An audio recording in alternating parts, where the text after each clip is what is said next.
Tatawagin ko na kayo, ha? Good afternoon, judges. Welcome to our PRO. We're headed Pangaliban, Mendoza, 41 years old.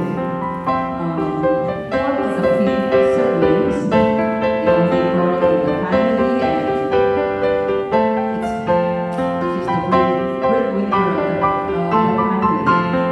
Mapagmahal na anak sa magulang at sa kapatid, sa kaibigan.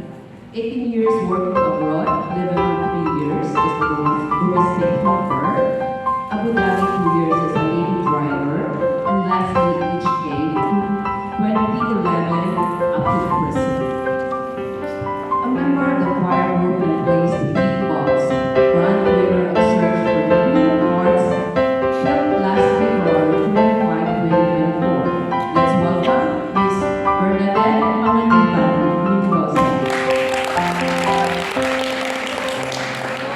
And our second Masters of MC, Michelle P. Aguinaldo, an Asherit member.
honor the precious gift of motherhood, we come before you with hearts full of gratitude and reverence.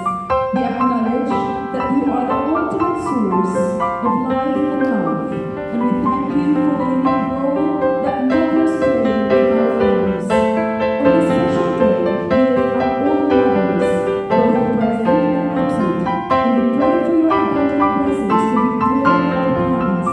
Grant us strength, wisdom, and patience as we navigate the joys and challenges of raising children. Fill our hearts with your love, that we may continue to nurture and guide our families with compassion and grace. We also remember those who may find this day difficult, whether due to the loss of a mother, strained relationships, or unfulfilled desires of motherhood. May your comforting presence surround them, bringing healing, peace, and hope. We give thanks for the countless sacrifices that mothers make each day, often unseen and unnoticed. Help us to appreciate and value their selflessness, and may we never take for granted the love and care they pour into our lives. We offer this prayer in deep gratitude for the gift of motherhood and in humble reliance on your grace. May your love continue to guide and sustain us all. In your holy name we pray. Amen. In the name of the Father, and the Son, and the Holy Spirit. Amen. Thank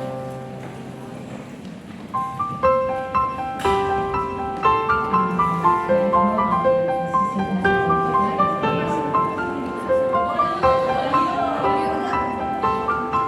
Hello. May I call on Sister Thelma for the opening prayer. We'll pray it. Maraming tayo sa amin.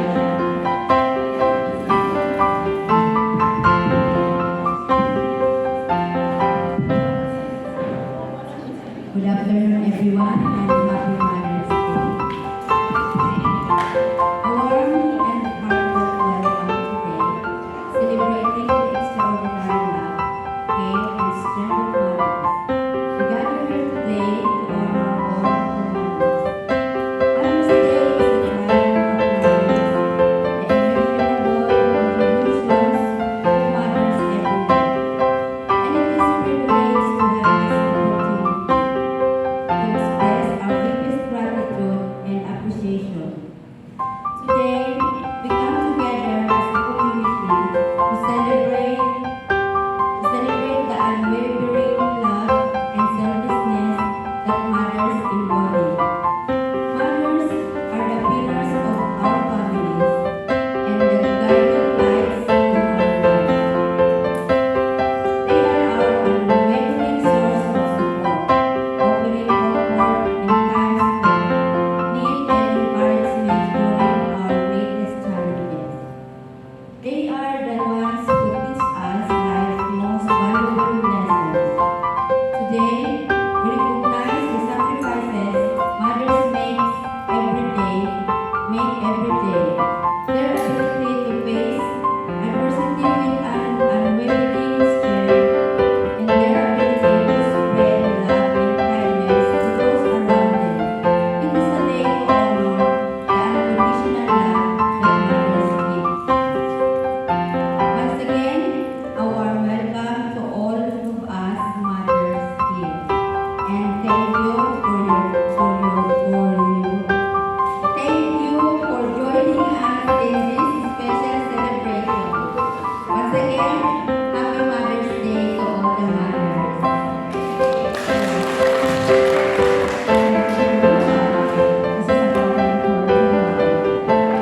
So I also acknowledge all the women hindi magdinayaan ng anak, but hindi man fortunately to na mag-alaga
everybody gave the